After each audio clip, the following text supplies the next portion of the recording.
Watu wengine waangalie, unaweza kushiriki na watu wengine hapa, mtaendelea, Mungu atakubariki sana.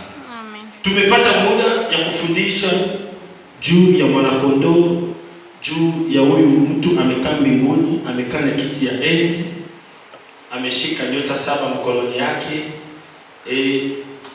na mnara ya taa 7. Tumefundisha kila baada ya kila kitu. Tumepata muda ya kufundisha juu ya kitabu. Sasa leo tunaendelea juu ya muri. Tumefundisha muri ya kwanza, ya pili, ya tatu, lakini jana mzima tumefundisha muri ya 6. Leo tunaingia na muri ya 7. Amen. Tunaingia na muri ya 7 kwa sababu ni muhimu sana, na watu huyu wanakuja ibada na dini yako kuandika, na pia itakusaidia zaidi.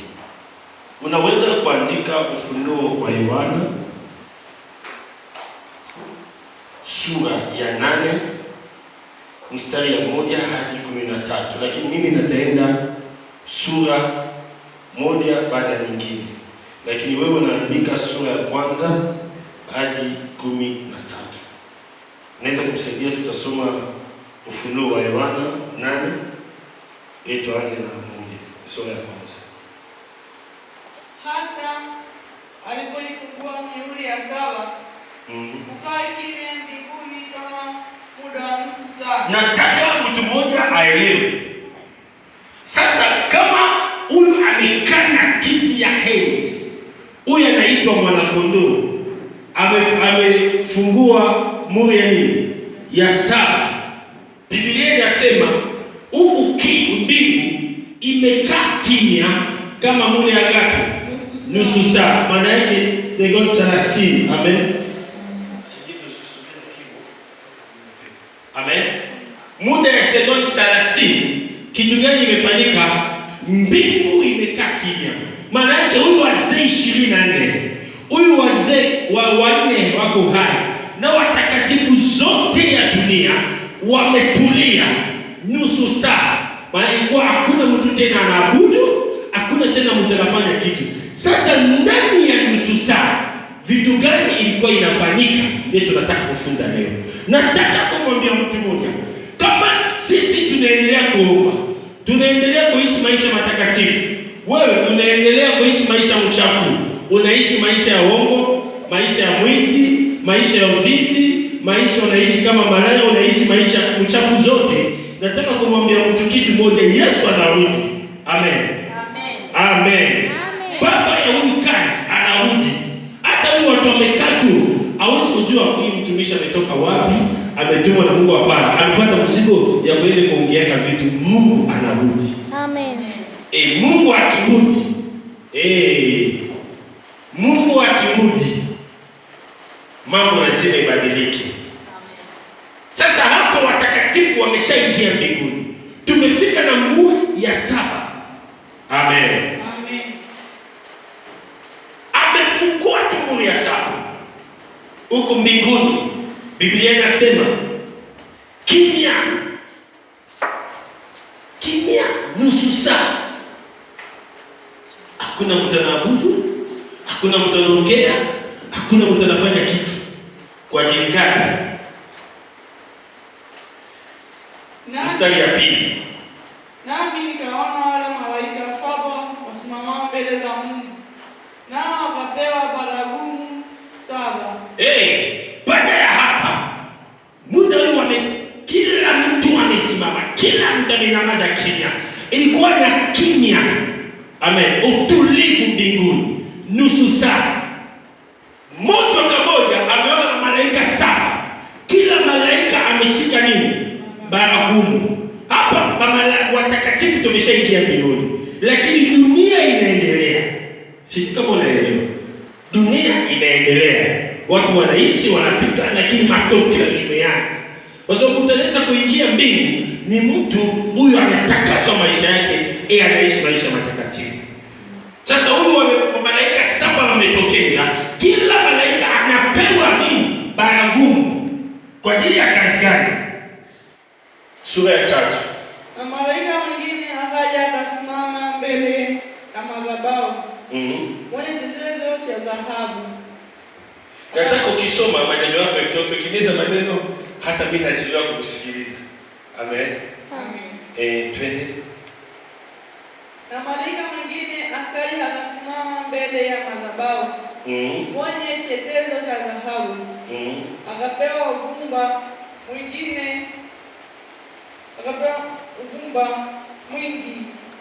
ili amepewa uvumba wingi. Wewe unasema umba. Twende. Ili autie pamoja na maombi ya watakatifu wote juu ya madhabahu ya dhahabu iliyo mbele ya kiti cha enzi. Amen. Amen. Siku mtu mmoja anaweza kusema amen. Amen. Biblia inasema huyu malaika ya kwanza amefanyaje? Nataka kusoma kidogo, napenda kusoma sana tabani Swahili ya kale.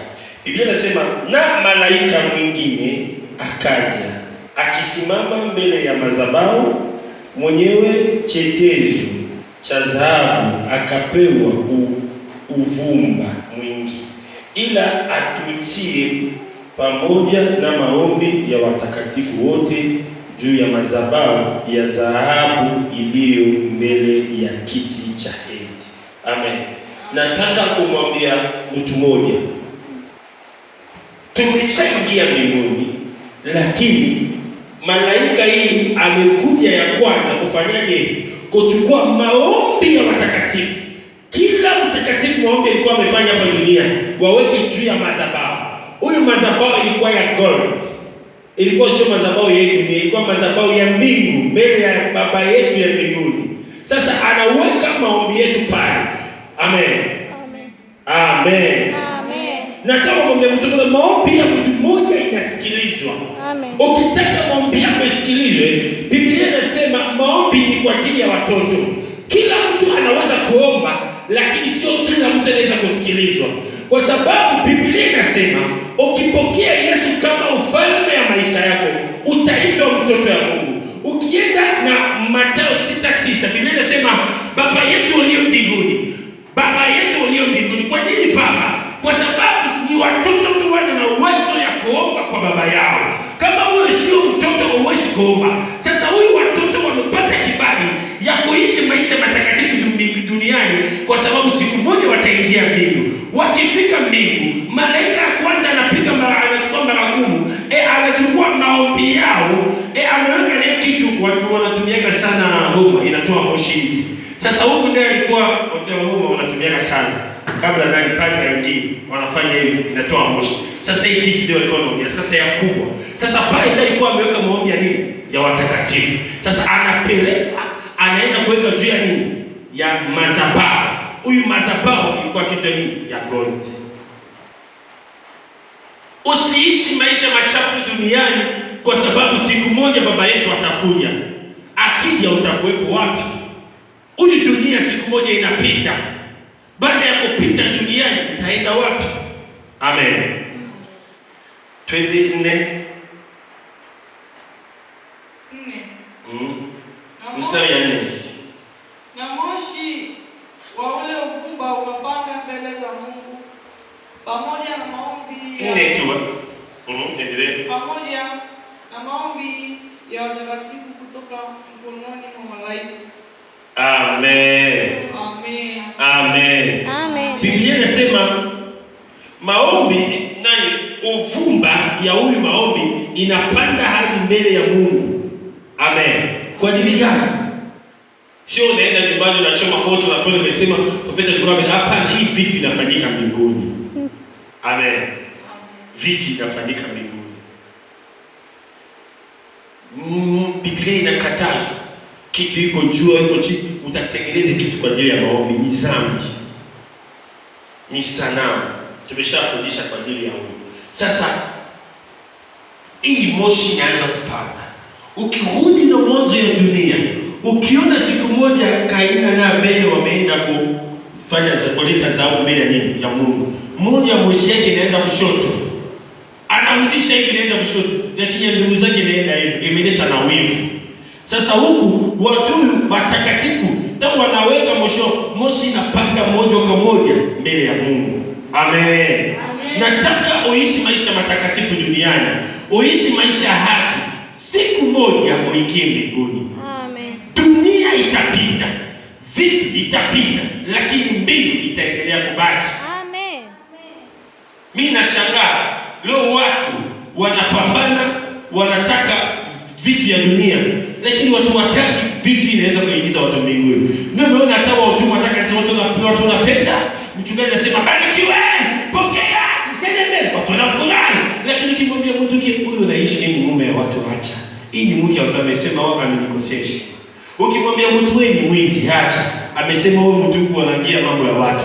Watu wapige ukweli, na siku ya mwisho watu wanapenda mambo inafurahisha moyo wao. Ninataka kumwambia mtu mmoja, usikubali mahubiri yote anaongea mambo inafurahisha moyo wako. Penda mahubiri huyo anaongea mambo itabadilisha maisha yako, kwa sababu neno la Mungu ni dawa. Dawa kiingia kwenye kidonda lazima ikuumize. Amen. Maombi ya watakatifu malaika ameweka, na uvumba ya maombi ya watakatifu inapanda hadi mbele ya Mungu. Amen. Ese maombi ya mtu mmoja inaweza kupanda hadi mbele ya Mungu. Ukiangalia tabia zako, ese maombi yako inaweza kupanda hadi mbele ya Mungu. Sura ya 5. Na huyo malaika akakitoa kile chetezo, akijaza moto wa madhabahu, akautupa juu ya nchi. Kukawa radi na sauti na umeme na tetemeko la nchi. Amen. Amen. Sikiliza vizuri. Biblia inasema na huyu malaika huyu ya kwanza, amen, akaitwa kile chetezo, akijaza moto. Amechukua chetezo, amejaza moto wa madhabahu, akautupa juu ya nchi. Kukawa radi na sauti na umeme na matetemeko la nchi. Amen. Amen. Unajua radi ya sauti ya umeme imezidi ya mvua. Mimi nimetoka na nchi. Huyu tuko na sehemu mkoa moja inaitwa Mbushimani. Mahali rais ametoka huko, hadi ni dawa zao. Ukiiba kitu ya mtu tumeenda kuficha chini ya maji, wakitumia hata mvua mimi nasikia tu. Unaenda kwa ungalia huko mtakuwa mkaa. Nasema mkaa ya mkaa. Unauliza matungu zetu ya Tunduma wameshaona hivi sana inafanyika. Ndio mwana Tunduma mwizi, hakuna mwizi anaiba vitu vya biashara. Utaanza wapi? Tabaki mkaa. Sanamu ya mkaa. Amen. Sasa Biblia inasema huyu malaika, amen, amechukua, sisi kama amechukua chetezo, amen, akijaza moto. Maana yake malaika ndiye alikuwa anajaza moto. Baada ya kujaza moto na hii chetezo, sisi chetezo ilikuwa mkubwa gani tuwezi kuona. Ametupwa hii chetezo juu ya umeme ya matetemeko la nchi. Maana yake kabla atupe ilikuwa deja na matetemeko ilikuwa imeanza. Hii matetemeko imeanza, ilikuwa na vitu ilikuwa ijakaa sawa. Sasa yeye anatupa. Unajua matetemeko ikifanyika ardhi inapasuka. Matetemeko ikifanyika dakika 3. Tukikupa mfano ikifanyika dakika 3, hata na mkoa fulani kama imechukua mkoa mzima, tunaweza kupoteza nusu na robo ya watu na dakika 3. Sasa huyu vitu inafanyika ndani ya nusu saa. Maana yake Biblia inasema na siku ya mwisho Mungu ataharibu dunia hii ametengeneza kwa ajili muda wa na siku ya mwisho baada watakatifu kurudi mbinguni, Mungu ataharibu, yeye anatoa kila kitu alifanyaje ameweka duniani. Amen. Vitu anatoa inapeleka wapi? Mbingu. Huyu mtu anaweza kutengeneza na Mungu. Huyu mmoja matetemeko ya ardhi toka kwa Mungu kianza. Utakimbia wapi? Matetemeko ikifanyika, mtu anakimbia. Amen. Sasa mara anakimbia huku juu, moto inaanguka. Kwa sababu malaika amemwaga moto juu ya nchi. Moto inaanguka. Huyu muda kufa hawezi tena, haitena na nguvu juu ya mwili wa mtu. Amen. Amen. Amen. Mwili inakufa lakini unapumua. Hata useme mimi nataka kufa Amerika, kusupa unaumia, damu inatoka, unaendelea kuishi. Watu wanajiumiza. Ni vitu vingi. Tutengeneze na Mungu. Nina shangaa watu wamekuwa madhabahu, imekuwa mahali ya kucheza. Madhabahu imekuwa mahali mchafu sana, lakini unaweza kutengeneza na Mungu. Tunaenda na wakati mbaya mno. Amen. Amen. Tunaenda na wakati mbaya, matetemeko inafanyika. Mama tetemeko bishata lakini naongelea si huyu. Ya Mungu itafanyika. Baba la mmoja dunia mzima na dakika moja. Na nchi zote baada ya watakatifu kuinuliwa. Amen. Amen. Sita. Na wale malaika saba wenye baragumu saba wakajifanya tayari ili wavipige. Sasa wewe sikia. Huyu baba malaika saba ya baragumu saba walikuwa tayari ya kupiga. Kwa nini wanataka kupiga? Ninataka kumwambia mtu mmoja, kila sauti sio sauti.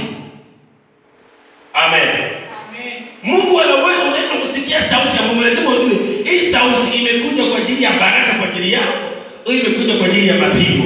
Hapa watakatifu wako huku mbele ya Bwana. Mungu amesimamiza kila utukufu yake, amesimamiza nusu saa. Amesema acha namaliza. Na huyu watu wamechezea jina langu. Huyu watu wamechezea maisha yao. 7. Malaika wa kwanza akapiga baragumu. Kwa mvua ya mawe na moto. Subira. Hapa malaika ya kwanza anafanyaje? Anapiga baragumu. Baada ya kupiga, kitu gani imefanyika? Amepiga baragumu. Sikiliza vizuri, sikiliza kama Biblia yako iko hivi. Tuendelea. Mvua ya mawe na nini? Moto. Na moto imefanyaje? Vilitokea. Unajua sisi mvua kitu ya kawaida hapa tunakimbia. Juzi hapa mvua ya barafu kidogo imenyesha. Arusha nimeona watu wanakimbiza magari, watu wanakimbia. Ngine nasema Mungu anataka kurudi. Watu wamekaa Canada, mimi nimekaa Ulaya, yuko na siku mvua ya mawe mvua ya barafu ikinyesha. Inapasua kioo zote, sio ya mchezo kama imecheza. Huyu lazima ipasue kila kioo ya nyumbani, ipasue kila kioo ya gari. Ijalishi au kioo yako inaharibu hata ndege nyingine. Hii mvua ambao inacheza kila mwaka, na nchi nyingi inacheza Ulaya. Canada kila mwaka mara 2 mara 3. Sasa Mungu amesema itakuwa sio mvua ya barafu. Kwa sababu barafu hata unaumia ni nini, baridi itakupita kubembeleza tena, inakupembeleza. Unaweza hata kudeka kidogo, lakini itakuwa mvua ya mawe na moto. Maana yake huyu mawe yuko na moto, moto tena itaachia. Hii mawe kigonga pa, unapasuka, moto inaingia inachoma. Inakukata, moto inachoma. Maana yake itakuwa maumivu ya alikani. Tuendelee. Kwa sababu watu wanawaza kama Mungu anasema natapikwa watu, huyu wanachezea jina langu. Watu wanawaza ni mchezo. Nataka kusema tunaenda na wakati mbaya mno. Hiyo wakati lazima turudishe utukufu na sifa kwa Mungu. Tutakaso maisha yetu kwa ajili ya vitu huyu Mungu anataka kufanya. Tuendelee. Mvua ya mawe na moto vilitangamana na damu. Itafanyaje? Vilitangamana na damu. Vikatupwa juu ya nchi. Theluji ya nchi ikateketea, na theluji ya miti ikateketea, na majani mabichi yote yakateketea. Biblia inasema bado kuna nani na 7. Huyu ndio anafanya ikishuka juu ya nchi inateketeza na moto. Ikishuka juu ya maji inatekezeka na moto. Maana maji inaanza kukauka, bahari itakauka. Amen. Ikishuka juu ya mti, mti inatekezeka, inachomeka. Moto inapita inachoma mti. Maana unaweza kusema moto imezidi, acha naende kujificha chini ya mti. Mti inawaka moto, imekuwa ndekoni. Kwa mkaya moto utakimbia wapi? Nataka kumwambia mtu mmoja, tengeneza na Mungu. Tunaenda na wakati mbaya mno. Huyu wakati Mungu anataka mtu mmoja asikie sauti ya muda ya mwisho. Huyu na unasikia hii sauti ya mwisho, maana yake Yesu anarudi. utakuwepo wapi? Vitu ikifanyika utakuwepo wapi? Amen. Amen. Nani? Tuendelea. Malaika wa pili akapiga baragumu. Malaika ya pili, nataka kumwambia wako malaika saba. Huyu ya kwanza ameshafanya matokeo zake, amemaliza. Sasa ya pili amepiga baragumu. Baada ya kupiga, kitu gani imefanyika? Na kitu mfano wa mlima mkubwa wakao moto ikatupwa katika bahari. Biblia inasema mlima kubwa, amen, imewaka moto, ikatupwa katika inaenda kujitupwa ndani ya bahari. Maana yake namwambia watu, na siku ya mwisho itakuwa hakuna mlima, hakuna mti, dunia itabaki hivi. Utakimbia wapi? Ukienda hata Mgoma wa Mwanza, ukisikia jua kama unatafuta mahali hata chini ya mawe, unaingia, unajificha, huko hakuna tena kitu. Baada ya kujitupa kwenye bahari, maji imekuwa taa. Maana yake gani? Huyu watu wamebaki duniani, Mungu atachukua hata maji yake. Hakuna tena mtakaokuwa na uwezo kwa kuna maji. Unaenda kufungua bomba yako, damu inatoka. Unaenda baharini kuogelea, damu inatoka. Watu wanaanza kulia. Watu, Biblia inasema na siku ya mwisho watu wanaomba hata kijiko ya maji, kwa sababu maji Mungu atabadilisha na damu. Itakuwa damu ya nani? Damu ya watakatifu wameteseka duniani kwa ajili ya neno la Mungu. Huyu muda ya kubadilika. Amen. Huyu muda ya kubadilika. Watu wapendi, watu wanataka vitu inafurahisha moyo wao. Wanakuja nasema pokea, barikiwe, kesho utanunua gari, naona ghorofa 4 imesimama nyuma yako. Amesema kweli mtumishi wa Mungu. Ukimwambia acha dhambi, amesema wewe sio mtumishi. Mungu anarudi. Atakukuta wapi? Amen. Amen. Atakukuta wapi? Tunaenda na wakati mbaya mno. Mungu anataka watakatifu wasimame kwa ajili ya kazi yake. Tunaenda na wakati mbaya. Inamwambia mtakatifu mmoja usimame. Mungu atafanya mambo makubwa. Tuendelee nani? 9.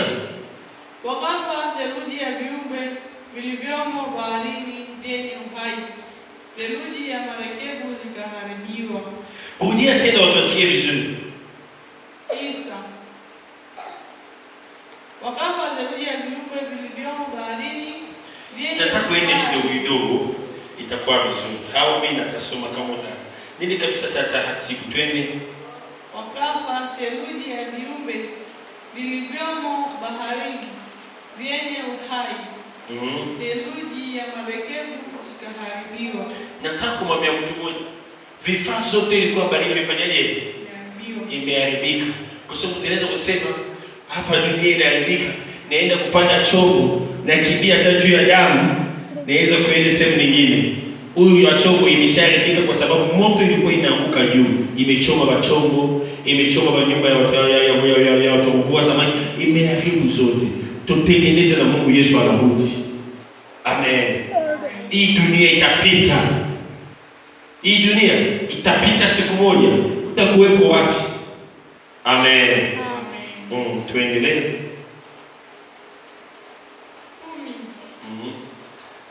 Malaika wa tatu akapiga baragumu. Biblia inasema malaika ya tatu anapiga baragumu. Huyu siku wa malaika wameanza kupiga baragumu ni baada ya watakatifu kwenye mbingu.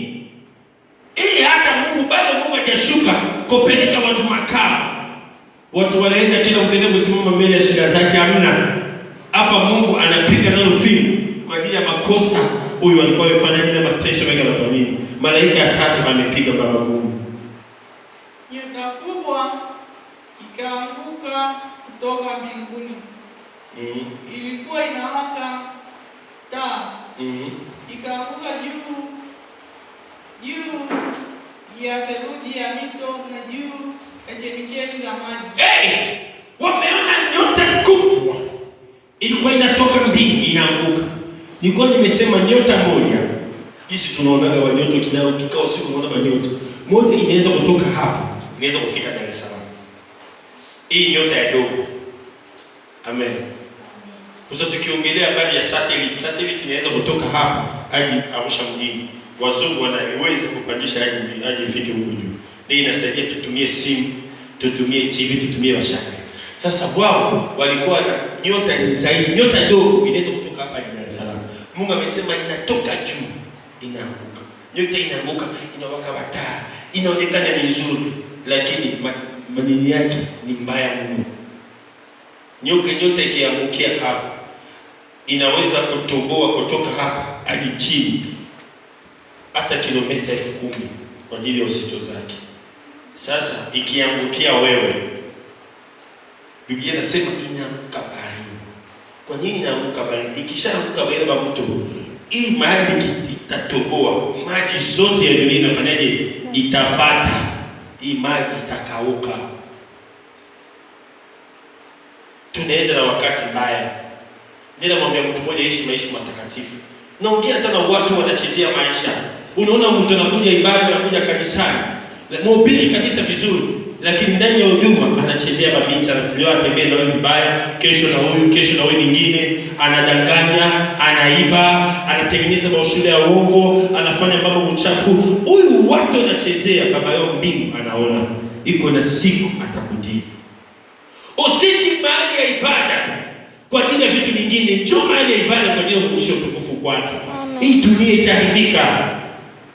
Baada ya watakatifu kwenda kwa Baba, watu watapata kwa watateseka. Turudishia Yesu sifa na utukufu yake. Amen. Tuendelea. Theluji ya mito 11. Na jina lake ile nyota yaliitwa Pakanga. Pakanga, twende. Theluji ya maji ikawa pakanga. Na wanadamu wengi wakafa kwa maji hayo. Unajua pakanga iko aina moja ya madini inaishi juu. Siku moja mtu mmoja akili sana Amerika alikuwa ameona madini. Alikuwa ametafuta kufika huko, lakini wamekafa na fizi zao. Kwa sababu gani? Hii nyota ilikuwa inaachia moto ya juu sana. Hata harufu yake ilikuwa harufu kama ya sumu. Lakini ilikuwa madini ya utajiri kubwa sana. Walikuwa wanataka wavunje hata kidogo washushe duniani. Amen. Sasa Biblia inasema huyu nyota ya Pakanga itakiachia mwenyewe itashuka. Sasa itashuka kwenye maji. Huyu mtu wote akinywa hii maji atafanyaje? Ina uchungu. Atafanyaje watu wanakunywa maji? Waliokunywa maji yalitiwa uchungu. Wamepata uchungu. Unajua uchungu?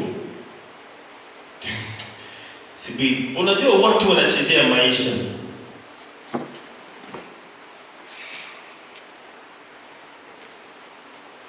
Mtu anasikia mwanaume kabisa anasikia kama anataka kwenda kuzaa. Lakini kitu iko tumbo yake ni ugali alikuwa amekuja jana. Analia nishike. Huyu mwingine analia, kila mtu kuna uchungu yake. Sasa watasikia hivyo. Hii ni mapigo ya mbingu, ni tofauti na ya mtu. Amen. Amen. Wanapita juu ya kufa. Tuendelee. 12. Amen. Malaika wa 4 akapiga baragumu. Theluji ya jua likapigwa na theluji ya mwezi. Na theluji ya nyota ili kwamba ile theluji itiwe giza. Amen. Amen. Nataka kumwambia mtu mmoja, nyota, jua, vitu zote viliko juu, Mungu atazima hiyo umeme.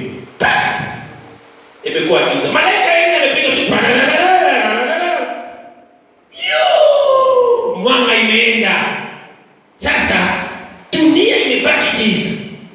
Hapa dunia imeshaharibika. Hakuna umeme itafanya kazi, hamna sola inafanya kazi, hamna magari imechomeka na moto, hamna kitu hata taa ya simu haiwaki, imeharibika. Dunia imebaki giza. Mungu amefunika taa ya mbingu imeenda. Amen. huyu malaika ile bado kupiga. Usikubali kuingia na mateso ya muda wa mwisho. Usikubali kuharibu kesho yako kwa ajili ya kitu fulani. Usikubali. Yesu akirudi atakukuta wapi? Amen. Amen. Usikubali. Mimi nashangaa ukiona mwanamke vizuri anaweza hata kuingia kwenye ndoa, anaweza kusimama na maisha yake, lakini anapenda kuishi maisha mchafu. Unaweza kuona mwanaume vizuri, anaweza kufanya mambo mazuri sana, lakini ni mwizi, ni jambazi, ni mtu vibaya, ni mtu anafanya matendo mabaya mno. Nashangaa hata mahali ya ibada watu wanaingia na wivu, watu wanaingia na makosa nyingi sana, wanasahau hapa sisi ni wapitaji. Siku moja tunaenda kwa baba yetu yuko mbinguni. Amen. Yeye atabadilisha kila kitu ya kwetu. Malaika yeye amepiga tu baada ya kupiga. Biblia inasema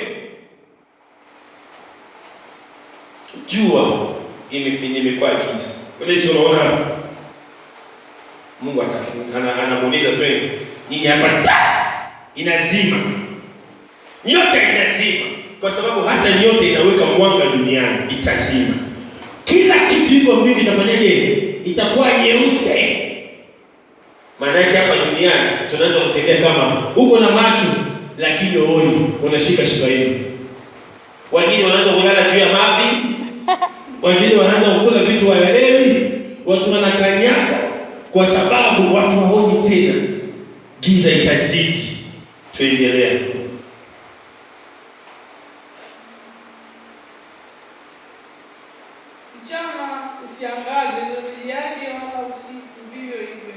Itakuwa mchana hamna, usiku hamna, itabaki giza. Huyu vipi Mungu mara mwingine anapima Ulaya. Unajua Ulaya iko na miaka mingine mnakaa miezi 3 usiku hamna. Wewe mwenyewe unaangalia tasa hivi usiku mwanzo jua imebaki hivyo hivyo. Miezi 3. Tuko sina muda mwingine vitu vinatokea hapo na kaa hivi usiku na usiku mwezi mzima. Hadi mara mwingine naenda kaa miezi 3. Wewe mwenyewe unaamka saa hizi asubuhi unatembea data. Usiku na usiku unarudi. Amen. Sasa Mungu amesema siku Mungu atafinika na nyota. Kwa sababu ikifanyika hivyo, kitu inasaidia hata wewe bila tochi utembee uone kitu siku ni nyota. Hii vitu Mungu amesema tazima itakuwa nyeusi. Wanawake dunia inakuwa nyeusi hata mtakuja nisimama hapa. Wewe kujua tu mtasimama hapa kama hatakugusa. Huko itakuwa tu mtakigusa mtoka. Katika jina la Yesu. Mtakigusa bado. Kwa sababu gani? Kila mtakuwa wanaogopa. Watu wote wanatembea hivi. Ndio Biblia inasema watakuwa watu wako na macho lakini hawawezi kuona kwa sababu giza itazidi. Amen. 12. 13. Kisha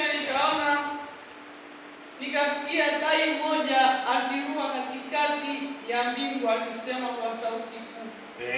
Ole, ole, ole wao wakao juu ya nchi, kwa sababu ya sauti zisaliazo za baragumu za malaika watatu walio tayari kupiga. Amen.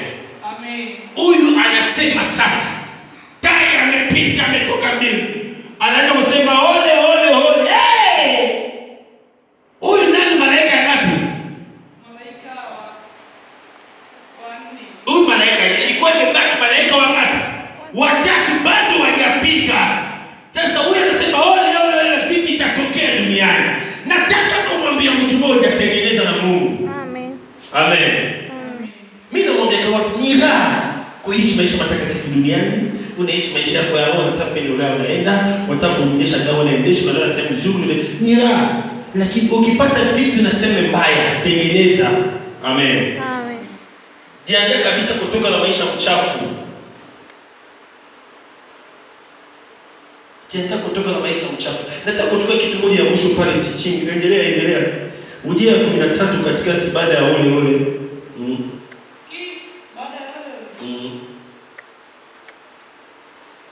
Kisha nikaona nikasikia tai moja katikati ya mbingu akisema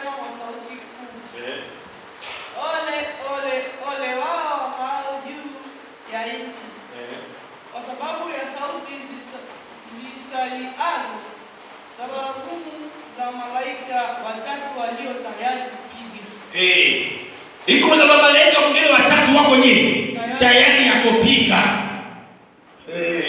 Sasa hapa msamaha connection ilikuwa katikati sisi na watu, mbingu na dunia imekatika. Roho Mtakatifu imehama, imebaki hapa mahali ya mashambulizi. Ndio nataka kumwambia mtu mmoja, tengeneza na Mungu. Amen. Ukishatengeneza na Mungu, Mungu atabadilisha maisha yako. Dunia itaharibika, utaenda wapi? Dunia itaharibika, utaenda wapi? Tengeneza na Mungu. Amen. Amen. Amen. Amen. Kesho nataongelea malaika tatu huyu wamebaki. Matokeo zao. Wewe utamezoea tu. Unaona mali ya maombi kama sehemu ya kuchezea. Bado malaika watatu. Nataka uelewe, ufikirie hii siku ya mwisho kama wewe utaingia mbingu, itakuwa vipi kwa ajili yako? Amen. Amen. Angalia mtu hapa joto tuko na mafeni, lakini angalia jinsi hapa joto na jasho inatoka. Sasa huku moto inaanguka kwenye juu. Mimi kwamba nilikuwa nimekuja Tanzania muda wale nilikuwa nimezunguka wale hapo, nimeenda kwa kusema kwa unatembea gari ya IC kwetu nini ya IC unakuwa unafungulia mlango na unaishi maisha hadi ya juu sana, utukufu wala mwingine ni raha. Sasa mara moja nilisema hama njoo Tanzania. Nimefika mara moja moto haja 41. Nilikuwa na kikai lazimio. Nikimaliza tu kupiga naenda na dada wanamwagia maji. Kwa mashimasi wanafikiri usipite pale, kwa feta medala pale wanasema. Ndio pumzi zinaisha. Sasa na huyu pale itazidi. Amen. Amen. Leo sisi tunakuzimia hiyo kwa mshafu. Mwili mshazoea. Unasikia kama moto, mwili inachomeka kwenye moto. Kama umesimama, unajua wamechoma umewaka kama wanawasha moto ya koni. Umekaa pembeni unasikia kama moto. Sasa mimi nilikuwa nasikia hivyo. Nasema Mungu, nimekuja kufanya nini hapa? Amen. Amen. Paka na naenda sema naenda natafuta mahali ya kuongelea Biblia, sine tu naenda kukaa pale tu kwenye maji hadi tu itaingia tena rudi. Hii maisha gani? Sasa huku Mungu atatoa maji, itaishije? Tuishi maisha matakatifu. Mungu atafanya vitu. Nataka tusimame tuabudu Mungu.